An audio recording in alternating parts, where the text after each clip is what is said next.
తెలుగువారి #1 choice Telugu matrimony. ఉమ్మడి మెదక్ జిల్లా ముంపు ప్రాంతాల్లో హరీష్ రావు పర్యటన జరిగింది. బూరుగుపల్లి దగ్గర ధ్వంసమైన రోడ్డుని పరిశీలించారు హరీష్ రావు.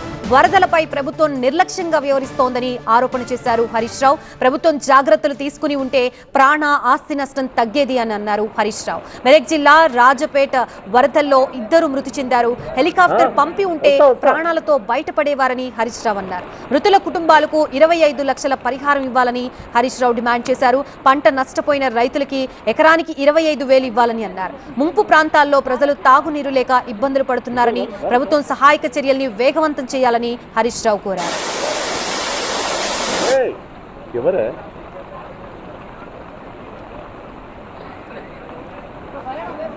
ఉమ్మడి మెదక్ జిల్లాలో వరదలపై హరీష్ రావు ఏమంటున్నారో మా కరెస్పాండెంట్ శివతేజ రిపోర్ట్ చేస్తారు. శివతేజ.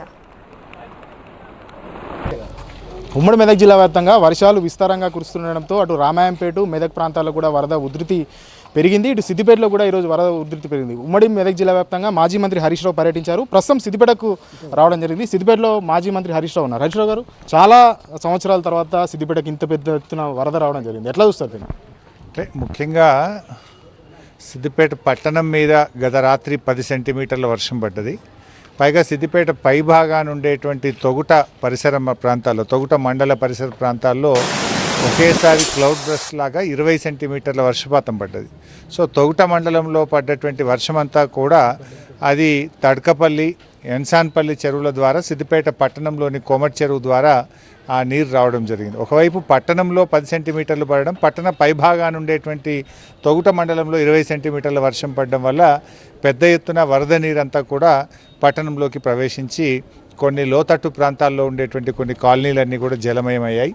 ఇన్ఫ్యాక్ట్ గతంలో ఒక 20 ఏళ్ల కింద వరద వచ్చినప్పుడు దాన్ని దృష్టిలో పెట్టుకొని మేము కోమటి చెరువు ఫీడర్ ఛానల్ ఒకటి నిర్మించడం జరిగింది. ఆ కోమటి చెరువు ఫీడర్ ఛానల్ నిర్మించడం వల్ల చాలా వరకు మేము ఈరోజు నష్టాన్ని నివారించగలిగాం. ఆ ఫీడర్ ఛానల్ వల్ల చాలా వరకు నీళ్లు పోయాయి. అదర్వైజ్ అది లేకుండా ఉండుంటే ఆల్మోస్ట్ ఒక 20-25% పట్టణం అంతా కూడా మునిగిపోయేటువంటి ప్రమాదం ఉండేది.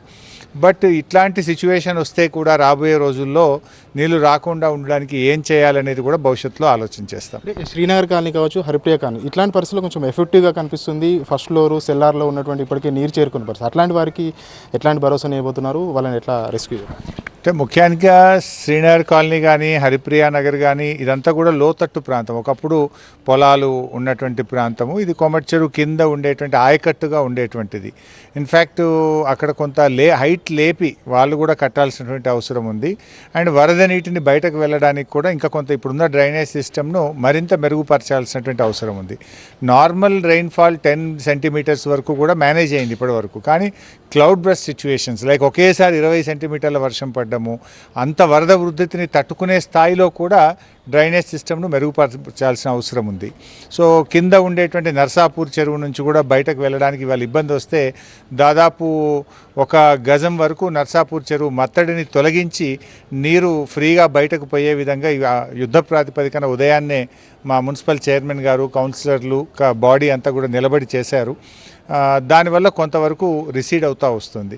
సో రాబోయే రోజుల్లో దీన్ని ఇంకా ఆలోచన చేసి టెక్నికల్గా ఇంజనీర్స్ అందరితో కూడా డిస్కస్ చేసి ఇలాంటి ప్రత్యేకమైన పరిస్థితుల్లో కూడా ఈ లోతట్టు ప్రాంతంలో ఉండే కాలనీలకు నీళ్లు రాకుండా ఇంకెలాంటి జాగ్రత్తలు తీసుకోవాలో టెక్నికల్గా ఇంజనీర్స్ అందరితో ఆలోచించి తగిన చర్యలు తీసుకోవాలి. మీరేమో ఏరియల్ వ్యూ కావచ్చు, లేదంటే సీఎం రాకపోవడం కావచ్చు, ఇట్లాంటి అంశాల్లో బీఆర్ఎస్ పార్టీ కేవలం ప్రతిపక్ష ఆరోపణలు చేస్తుంది, ఇది మంచి పద్ధతి కాదు ఈ సమయంలో అంటూ వివేక్ చెప్పిన పరిస్థితి. నేను ఆరోపణలు చేసేది ఏంటంటే ఇప్పటికీ వరద వచ్చి దాదాపు 48 అవర్స్ అయింది. మీకు వెదర్ ఫోర్కాస్ట్ 3 రోజుల క్రితమే వచ్చింది. 3 రోజుల కింద వెదర్ ఫోర్కాస్ట్ వస్తే ప్రభుత్వం జాగ్రత్తలు తీసుకోవాలి కదా. ప్రభుత్వం ఎలాంటి జాగ్రత్తలు తీసుకోకపోవడం వల్లే పెద్ద ఎత్తున ప్రాణ నష్టం జరిగింది. పశువులు కూడా చాలా చనిపోయారు, చాలా ఆస్తి నష్టం జరిగింది, ప్రజలు చాలా ఇబ్బందులు పడుతూ ఉన్నారు. ఇప్పుడు నిన్నంతా కూడా ఫ్లడ్స్తోని ప్రజలంతా ప్రాణాలు చేతిలో బిగబట్టుకొని బతుకుతుంటే ముఖ్యమంత్రి నిన్న రివ్యూ చేశాడా? నిన్న ఏం రివ్యూ చేస్తుండు? మూసి సుందరీకరణ, అందం ఎలా పెంచాలి అని సుందరీకరణ మీద రివ్యూ చేసిండు నిన్న. ఇవాళ ఏం రివ్యూ చేసిండు ముఖ్యమంత్రి? ఆటల పోటీల మీద రివ్యూ చేసిండు. ప్రజలు ప్రాణాలు బిగబెట్టుకొని ప్రజలు ఉంటే ముఖ్యమంత్రి సెక్రటరియట్కు పోయి వీడియో కాన్ఫరెన్స్ పెట్టుకొని కలెక్టర్లకు తగిన ఆదేశాలు ఇచ్చి ప్రజలకు చాలా చోట్ల కరెంటు లేదు, త్రాగునీరు అందించో, వాళ్ళకి ఫుడ్ ప్యాకెట్స్ అందించో, ప్రజల ప్రాణాలు కాపాడడానికి చర్యలు తీసుకోవాలి. కానీ బాధగా ఏంటంటే అసలు రాష్ట్ర ముఖ్యమంత్రి పట్టించుకునే లేదు. నిన్న రివ్యూ చేయలేదు వరదల మీద, ఇవాళ కూడా రివ్యూ చేయలేదు. అదే జూబ్లీ హిల్స్ ప్యాలెస్లో కూర్చొని మూసీ సుందరీకరణ గురించి, ఆటల పోటీల గురించి, ఇతర అంశాల్లో ముఖ్యమంత్రి బిజీగా ఉన్నాడు. ఒక ముఖ్యమంత్రికి ఇంతకంటే ప్రాధాన్యత కలిగింది ఏముంటుంది? ఈ సమయంలో ఎదురుదాడి కాదు కావాల్సింది, ప్రజలకు అండగా ఉండండి, ప్రజలకు సహాయక చర్యలు యుద్ధ ప్రాతిపదికన చేపట్టండి. Thank you.